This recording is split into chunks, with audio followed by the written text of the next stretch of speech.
നമസ്കാരം.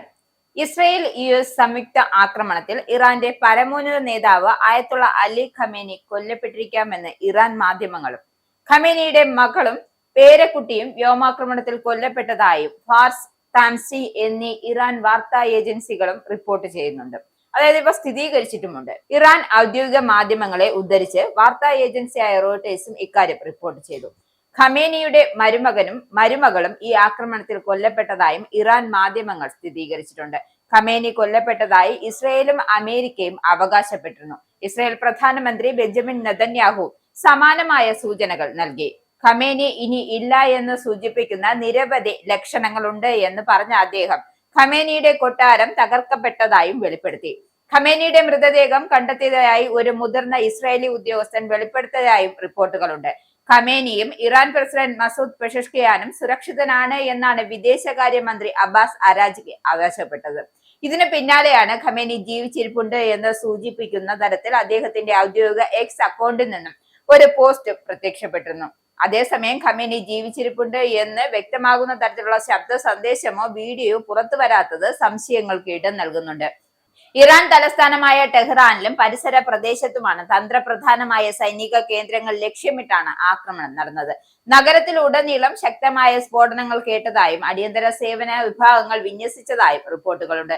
എങ്കിലും മരണസംഖ്യയെക്കുറിച്ച് സ്വതന്ത്രമായ സ്ഥിരീകരണം ഇതുവരെ ലഭ്യമായിട്ടില്ല. ഇറാന്റെ പ്രത്യാക്രമണത്തിന് പിന്നാലെ ഇറാനിയൻ നാവികസേനയെ തകർക്കുമെന്ന് പ്രസിഡന്റ് ഡൊണാൾഡ് ട്രംപ് നിശ്ചയിച്ചിട്ടുള്ള ലക്ഷ്യങ്ങൾ കൈവരിക്കാൻ US സൈന്യത്തിന് പൂർണ്ണ സ്വാതന്ത്ര്യം നൽകിയിട്ടുണ്ട് എന്നും US പ്രതിരോധ മേധാവി പീറ്റ് ഹെഗ്സെറ്റ് വ്യക്തമാക്കുന്നു.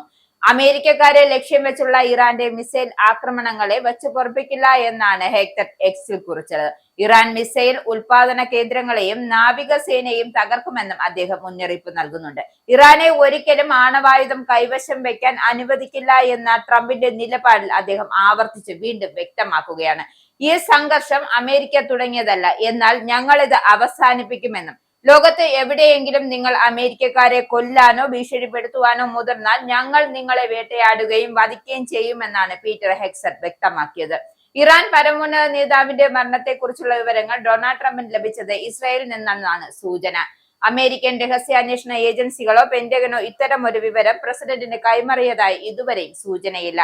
ഇസ്രായേൽ അധികൃതർ നേരത്തെ തന്നെ ഈ അവകാശവാദം ഉന്നയിച്ചിരുന്നതിനാൽ ട്രംപ് ഈ വിവരം ഇസ്രായേൽ സ്രോതസ്സുകളിൽ നിന്ന് സ്ഥിരീകരിച്ച് അല്ലെങ്കിൽ സ്വീകരിച്ചിരിക്കാം എന്നാണ് കരുതപ്പെടുന്നത്.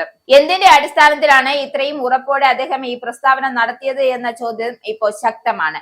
നേരത്തെ മാധ്യമ അഭിമുഖങ്ങളിൽ ഇതേ കാര്യം സൂചിപ്പിച്ചിരുന്നു എങ്കിലും പിന്നീട് തന്റെ ട്രൂത്ത് സോഷ്യൽ അക്കൗണ്ടിൽ തയ്യാറാക്കിയ കുറിപ്പിലൂടെയാണ് അദ്ദേഹം ഇക്കാര്യം പുറത്തുവിട്ടത്. ഐക്യരാഷ്ട്ര സംഘടനയുടെ അടിയന്തര സുരക്ഷാ കൗൺസിൽ യോഗം നീണ്ടുനിന്നത് 2 മണിക്കൂറാണ്.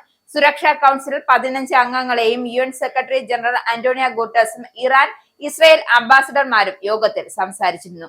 ഇറാനെതിരെ അമേരിക്കയും ഇസ്രായേലും നടത്തിയ നഗ്നമായ ആക്രമണമാണ് ഇതെന്നാണ് ഗുട്ടറസ് വിശേഷിപ്പിച്ചത്. ഇത് ഐക്യരാഷ്ട്ര സംഘടനയുടെ ചട്ടങ്ങളെ നിയമവിരുദ്ധമായ ലംഘനമെന്നാണ് പറഞ്ഞത്. ഇറാന്റെ ഭാഗത്തു നിന്നുണ്ടായ തിരിച്ചടികളെയും അപലപിച്ചു. ഈ സംഘർഷം നിയന്ത്രണാതീതമായി പടരുമെന്നാണ് അദ്ദേഹം മുന്നറിയിപ്പ് നൽകിയത്. ആണവ ചർച്ചകൾ നടന്നുകൊണ്ടിരിക്കുകയാണ് ഈ ആക്രമണങ്ങൾ ഉണ്ടായതെന്നും ഇറാനിയൻ അംബാസഡർ ചൂണ്ടിക്കാട്ടുന്നു. എന്നാൽ ചർച്ചകൾ അവസാന ഘട്ടത്തിൽ എത്തിയെന്നും ഇനി അവ തുടരുന്നതിൽ അർത്ഥമില്ല എന്നാണ് അമേരിക്കൻ ഇസ്രായേൽ പ്രതിനിധികൾ വാദിച്ചത്.